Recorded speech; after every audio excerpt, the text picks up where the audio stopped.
12. It's going. Are we good to? We're all set, Chase. All right.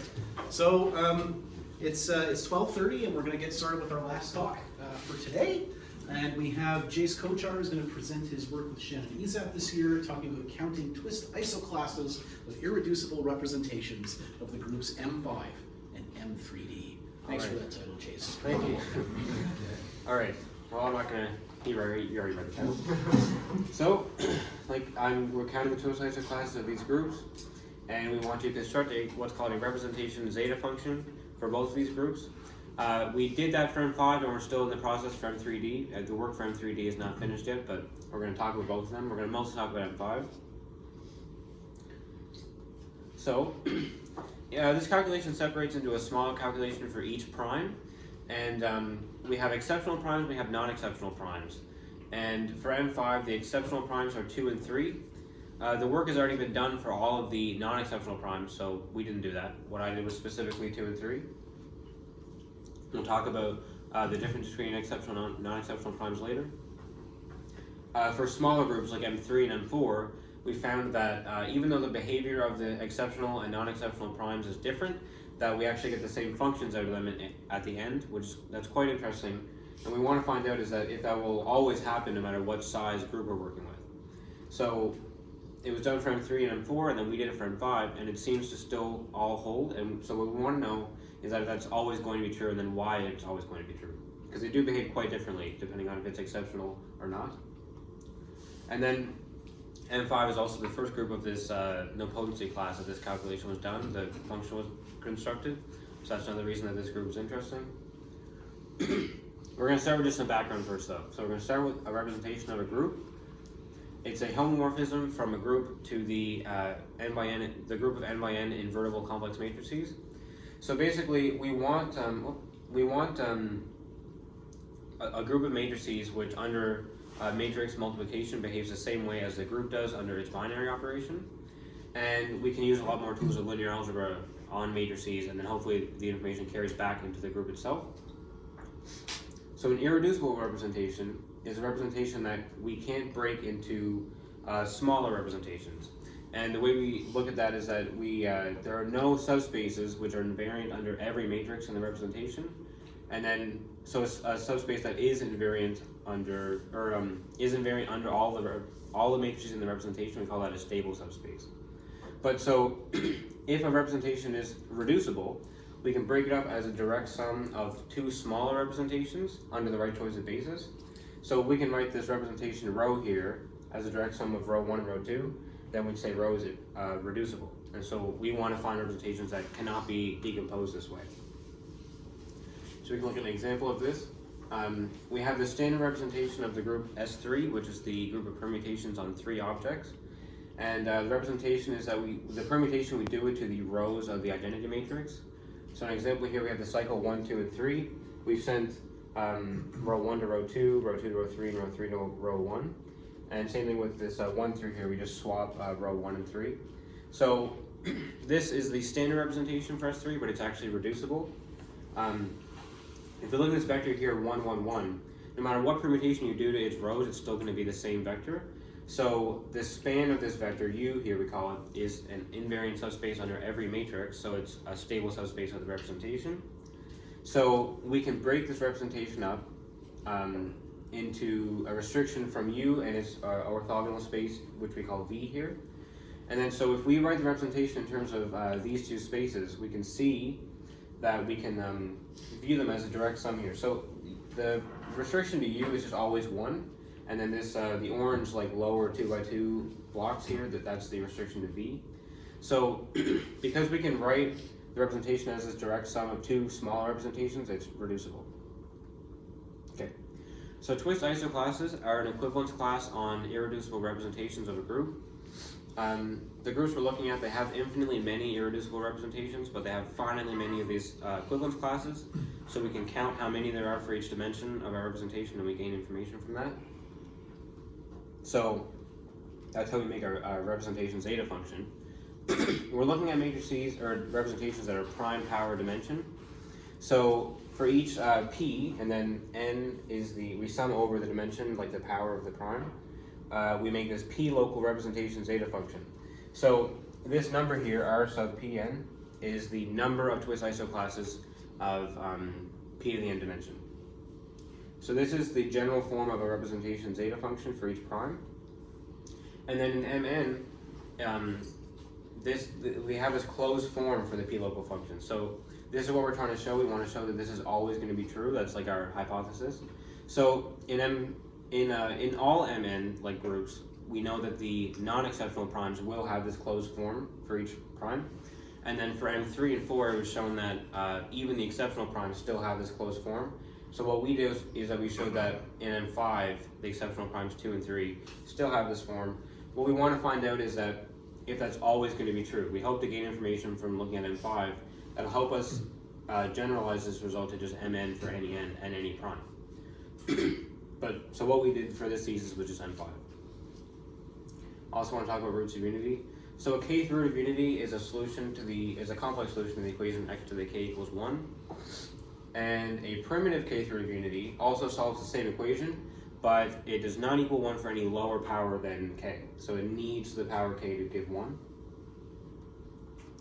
And if lambda is a p to the kth root of unity, where p is a prime, then you can show that it must be a primitive p to the mth root, where m is it divides k.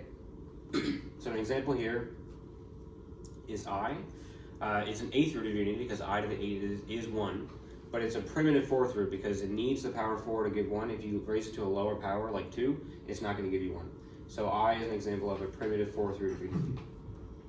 Okay. So here's our group M5. We have 5 x's here and y, and we have this group relation where if you change the order of operation of any of the x's and y, you get the next x here as a factor. Now, if you look at x5, there is no x6. So actually, x5 and y commute. And we represent these by 2 to the n or 2 to the n dimensional matrices. But for this presentation, we're just going to focus on 2 to the n dimensional. And we're going to mostly look at 4x4 matrices just to see it clearer. Y has to be a 2 to the n cycle for the chance to be irreducible. If we know it has to be a permutation matrix, but if it contains more than one cycle, it actually forces reducibility onto the representation. So we need it to be a 2 to the n cycle. Also, since x5 commutes with this permutation matrix, it automatically has to be a scalar matrix. And there's a linear algebra result that guarantees that we can first write these matrices as diagonal matrices, and then we're going to use our group relations here to further restrict what the entries in the matrices can be. So for 4x4 dimension representation, this is what y looks like. It's just a 4 cycle. And then we're going to look at this relation here with the example of x3 and 4. We're not going to go too much into detail, but we have both sides of the equation here as matrix multiplication. And so these two have to be equal. And comparing the entries, we can see that we get a relation between an entry in one matrix corresponding to the previous entry in the same matrix and the corresponding entry in the next matrix. So we get this equation here out of these relations here, and it lets us further restrict what the entries in these matrices can be. And it actually lets us write all of the entries in the matrices in terms of just the first entries in each matrix. So now we can see what our representations look like under the right basis. So there's a couple things here. Like we said, x5 is a scalar matrix, so it's the same entry the whole way down the diagonal. And then each matrix is only made up of the entries of the matrices after it. And we've written every entry in all the matrices in terms of just the first entry in each matrix. And then we also have these like extra entries in each matrix. The way we've gotten those is just by the pattern that we use to make the entries in each matrix. We just did it one more time and we get another entry. That's going to be important in a second. So there's a couple things we want to be true here. In order for our matrices to hold the same like the relations as the group, we need these extra entries here to be the same as the first entries in each matrix. So for example, we need lambda 4 times lambda 5 to the 4 to be lambda 4, and same for each matrix. That makes it so that our representation is well defined and properly preserves the group operation. we also, in order for our representations to be irreducible, we need at least one of these matrices to have no blocks. And we're going to talk about what I mean by blocks in the next slide. And then again, we want to count representations that are isomorphic as in the same twist isoclass. We don't want to overcount by isomorphism. And the way we talk about isomorphism is we look at the smallest block size in the matrices besides x1. We're not going to get into why, but x1 is a bit different from the other ones. So we don't have to worry about it for isomorphism. But again, we're going to talk about blocks in a second now. So for now, I just replaced the entries with arbitrary letters, just so it's easier to talk about. But in x1 here, we have 4 distinct entries on the diagonal. So if we were to cycle our entries down by 1, so that we have A4, A1, A2, A3, we get a different set of entries. And we can do that 4 times in total and get 4 different sets of entries because they're all distinct. Whereas if we look at x2, we have B1, B2, B1, B2. If we shift the entries down by 1, then we'll have B2, B1, B2, B1. But if we do it again, we're going to get back to where we started. So because there's 2 blocks here, blocks of size 2, there's only 2 different sets of entries we can get by this, like shifting the entries down. And then here in x5, they're all the same entries. So if we shift the entries down, we don't get anything different. So we can see that depending on the blocks in each matrix, we get a different number of sets of entries that we can get by this like cycling. And we do this by conjugation by y. So this is actually how we change our basis for this representation. It's the only way we change our basis. So representations that are isomorphic to each other, one can be cycled down into the other. And so when we want to find how many representations are isomorphic to a certain one, we want to find the smallest common number of blocks in the last 4 matrices, and that'll tell us how many different representations we can get by this shifting of entries. Okay. So these blocks, they represent a stable subspace. This is an example here of blocks of size 2. So if our representation was such that every matrix had 2 blocks, then we can see here that this space would be stable. So it sends this vector to a scale version of itself, same with this one, and then y sends each basis vector to the other one. So this space is stable under a representation that has 2 blocks, and we don't want there to be stable subspaces. So we need at least one matrix to not have any blocks like that. Okay, so here's the representation again. We're going to make equations out of these lambdas, but I want to note that since these are all these lambdas are going to be 2 to the something of roots of unity, and so factors in the exponents that are not multiples of 2 are not going to change which type of root it is. So for the sake of ease of working with these numbers, we reduce the exponents in these equations to just the powers of 2 in them. And then again, like if we're comparing this to here, like they both have lambda 1, we divide up the lambda 1 so that we don't need to worry about it. So we do this kind of reduction whenever we are working with equations with these lambdas. So we need, like I said, we need all these extra entries to be the same as the first ones. So that gives us these equations here. This first one there, that checks for if this entry is the same as that one in x4. The next one checks in x3. The next one is x2. The next one's x1.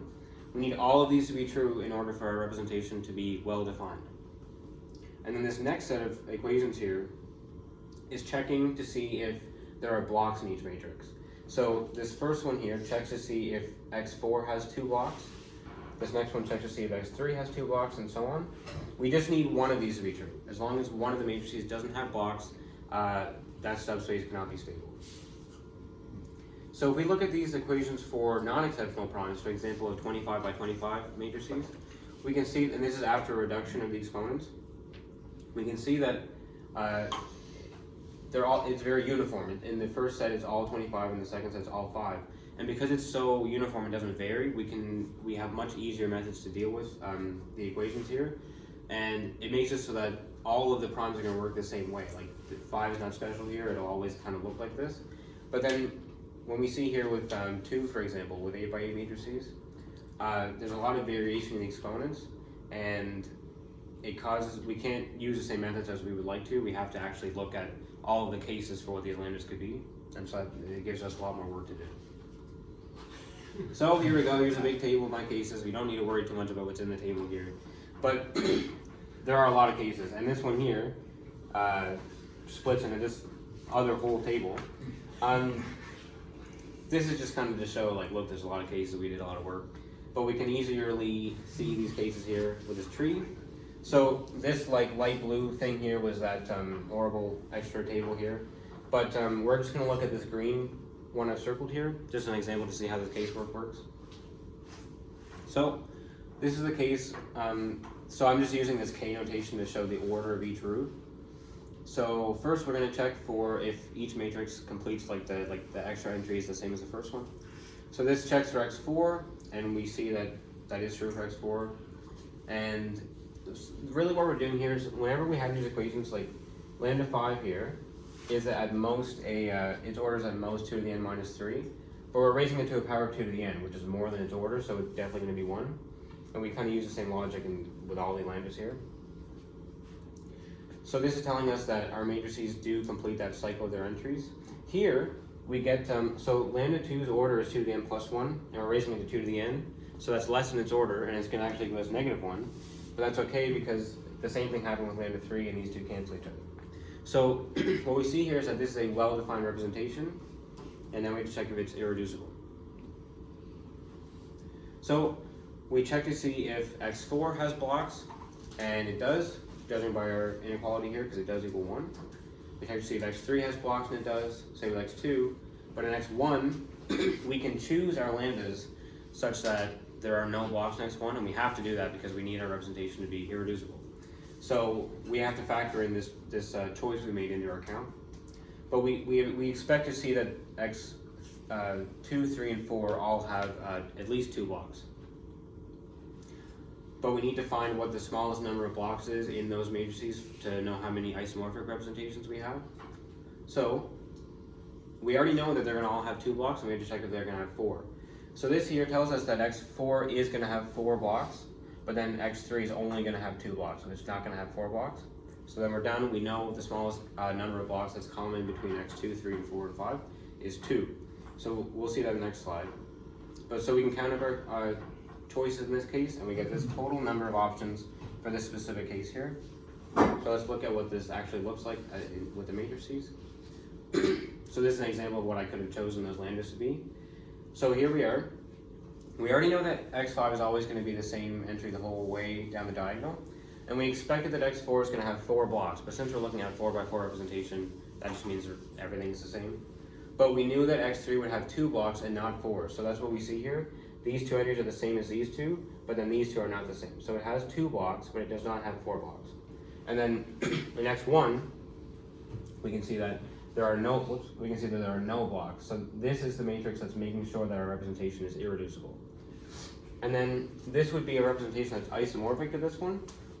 Again, you can ignore x1 a bit, but the other matrices, we can see that we've just shifted the entries down by 1. And so these two are isomorphic to each other.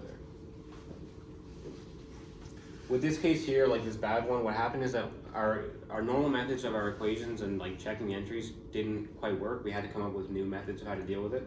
I'm not going to get into it because it's, it's quite a lot of work, and we had to do a completely different method, but it's just interesting that there was this one case where we had to come up with new ways of how to deal with it. Okay, so that's all I'm going to talk about M5. So we're going to talk a little bit about M3D, but we have to talk about M2 and M2D first. So M2 is the same as M5 really, but this is actually the Heisenberg group. It's quite a known group. And we have a standard upper triangular representation of this group, which looks like this. So we want to keep this in mind for a minute later. And then M2D, so D is a square-free integer, which means it cannot be 0 mod 4. It's either 1, 2, or 3 mod 4. And so M2D has M2 as a subgroup, like we still have this x1, x2, and y with the same relation, but we just have more elements and more relations here. And this last one depends on what D is equivalent to as mod 4. But we can also kind of extend our representation of upper triangular matrices to fit M2D. And this capital B here is just something else that's in terms of the lowercase d that we picked. So this is like an extension of the representation we had before. Okay, so for now we're just going to consider D as a 2 or 3 mod 4. It's similar if it was 1 mod 4. So M3D, we kind of know what properties we want about it based on M2D and how it's an extension of it. But some of the relations we don't know. We don't know specifically yet what relations will come out of X1D or YD. So the way we're going to find that is we are going to use that upper triangular representation to actually construct those relations. We do know that we want M3 to be a subgroup and we want M2D to be a subgroup. Okay. So we made this upper triangular representation, same as how we did for M2D, and then we can use these matrices to come up with those last relations that we needed. Okay. So now that we know all of our relations, we can make our p to the n dimensional representation. Now, this is mostly based off of the representation for M2D, so we're not going to get into too much detail. I'm just going to quickly kind of go over what these things look like. So X3 and X3D we represent by, they're also scalar matrices. So these are, I've underlined these numbers here to show that these are actually just like roots of unity, but they represent the matrix they're in. And X2 and X2D are kind of in terms of those roots there. But these are like blocked matrices, so like this J and this K are also matrices. We don't know what K is, that's something that we would have to determine. But J we do know, it's again in terms of the root there, X3. And the Y's, they're each like a type of permutation matrix similar to M5. But the X1 and X1D is kind of the new information of this group that we don't already know. So we know it's gonna, again, be in terms of these like block matrices, but we need to use the group relations to determine what's actually inside of those blocks.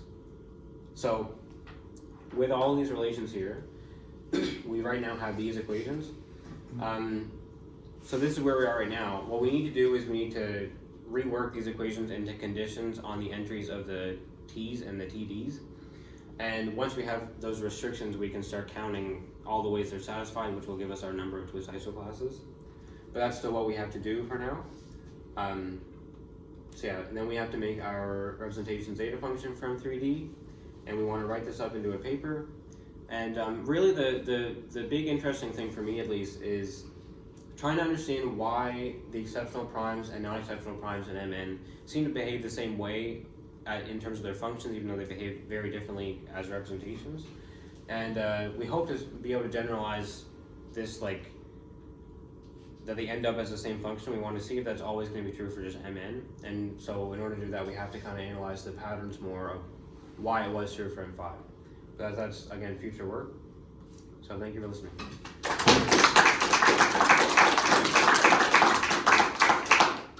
Questions for our speaker? Yeah, Nick.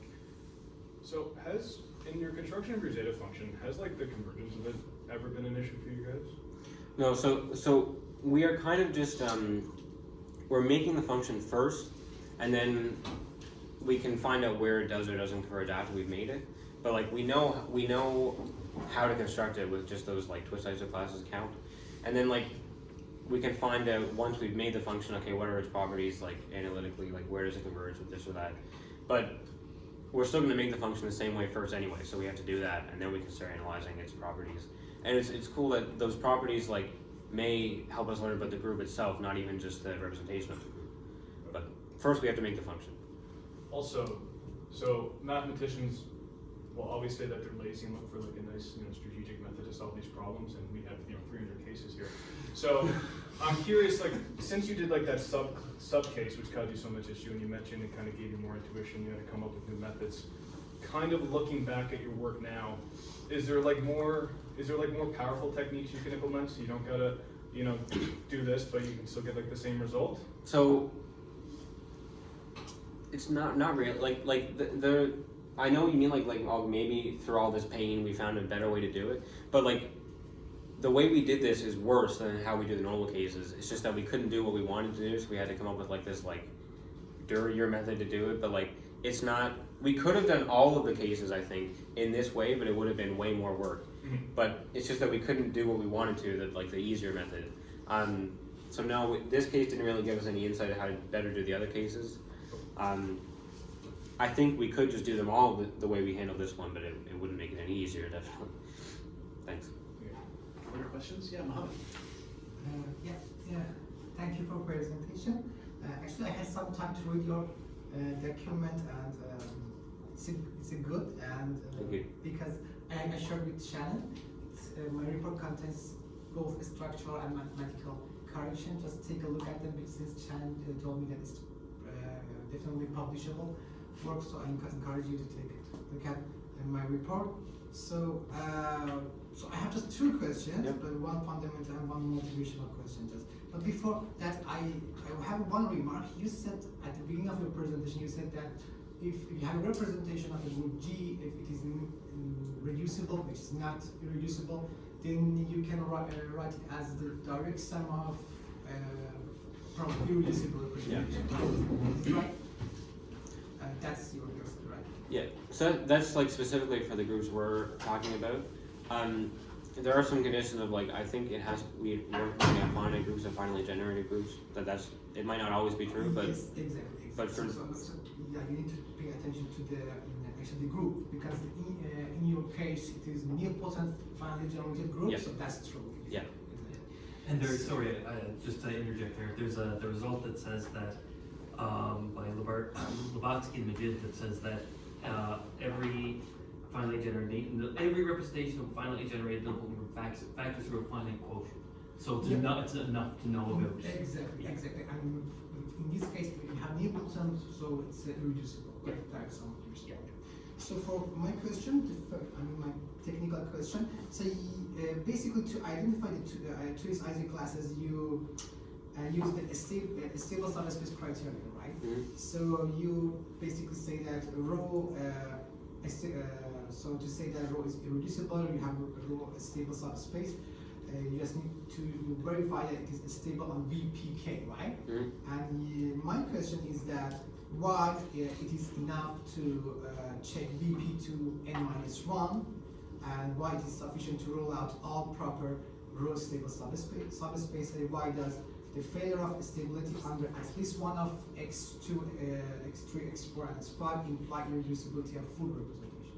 Okay, so the first thing I think you said was why do I only have to check if there's two blocks, for example, with like if it's two of the Yeah, why you just check at least one of these does not. Yeah, so if any subspace is going to be stable, it has to take the form of like blocks of some size, and those blocks are always going to be a power of the prime that we're